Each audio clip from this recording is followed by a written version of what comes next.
का हुआ खुलासा। जीआरपी इटारसी पुलिस टीम द्वारा महिला की हत्या के 1 सप्ताह के अंदर अंधे कत्ल की गुत्थी सुलझाई। बिहार की महिला का पति ही निकला हत्यारा, दहेज की मांग एवं चरित्र संदेह बना हत्या का मुख्य कारण।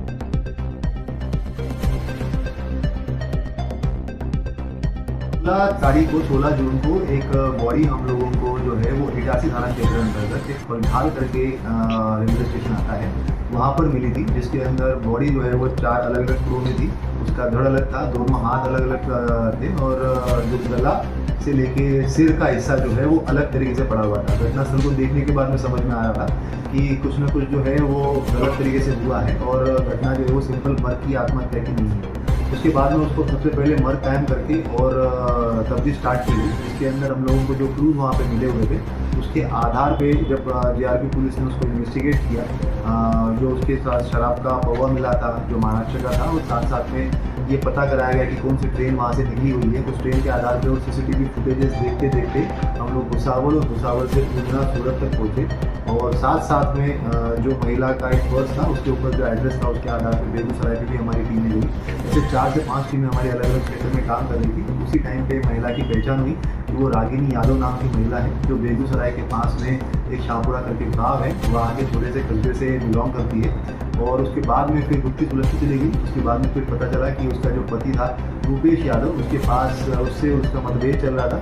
चारित्र्य की शंका के आधार पर उन दोनों के इसमें जो झगड़े हो रहे थे, उसी मतभेद के चलते जो है वो जब सूरत पहुंची है उसके साथ में 8-10 दिन 15 दिन उसके साथ रही है। और उसके बाद फिर जब वापस ये लोग बिहार की तरफ जा रहे थे तो बीच में ही जो है उसके पति ने उसके साथ में एक घटना को अंजाम दिया है। उसका गला घोटकर उसके बाद में उसको जो है वो जेल में डाल दी और बॉडी को शिफ्ट किया गया है।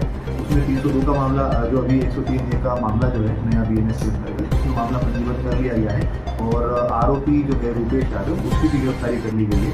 अग्रिम विवेचना जो हम लोग टेक्निकल आधार पे, जिसके अंदर अलग अलग CCTV फुटेजेस और साथ साथ में जो हमारे पास में टेक्निकल एविडेंसेस है उसके आधार पर अग्रिम कार्यवाही की जाएगी। जो रूपेश कुमार यादव उसका पति है वो सूरत में हमाली और हमाली का काम कर रहा था। वहाँ पे जो कपड़े की दुकान वगैरह होती है वहाँ पर पूछताछ में भी जानकारी, तो उस टाइम पे उसने ये बताया है कि भाई जब वो वहाँ से निकला है तो उस टाइम पे तो उसके दिमाग में इस तरह था कि ये अगर नहीं मानेगी तो मैं उससे पीछा छुड़वा लूँगा। इस तरीके का उसका मंतव्य पहले भी मतलब उस टाइम पे बन चुका था। ये सब चीज़ें आई है, बाकी हम लोग आगे इन्वेस्टिगेशन जिन 2 लोगों ने अभी नहीं, वो बेसिकली हमारे पास में आई विटनेसेस की तरह काम आएंगे कि जिनके उनके द्वारा जो है वो महिला के जो उन्होंने उनको महिला को साथ में देखा है उसकी घटना होने से पहले और बाकी और भी उनकी मदद भी की है।